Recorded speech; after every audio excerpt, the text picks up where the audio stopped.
ของยองบ้านมักนาวสาวหรือสาวสาวประกาศสาวงามดาราได้เป็นที่หนึ่งเขตเวียงจันทน์ใต้สาวบ้านมักนาวดินแดนขาวขาวสาวก็งาม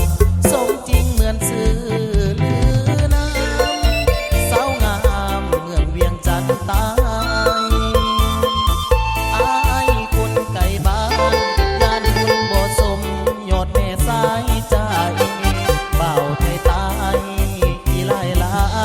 มันสนใจเจ้ายานบ่สมคืนงานบุญสลองเจ้าพ่อมาทาอ้ายเคยยืนคำขาดประกาศหักน้องแรงแรงลมลมผู้อยู่แก่ใจศาสตร์นี้ยานบุญบ่สมแต่ใจหวังหา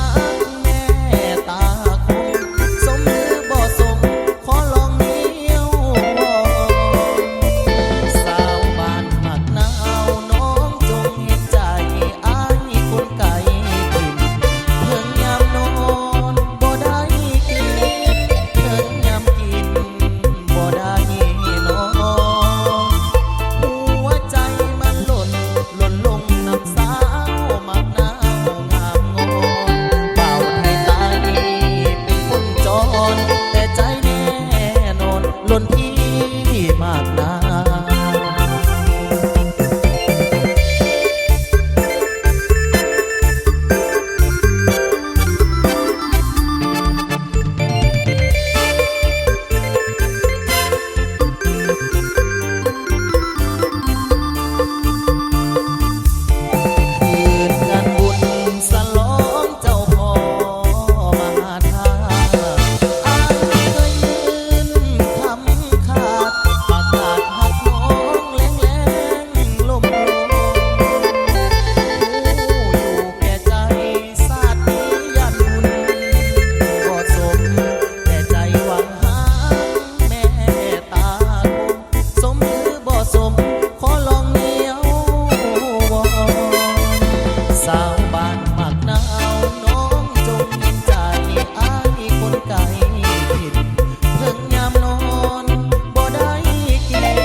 แต่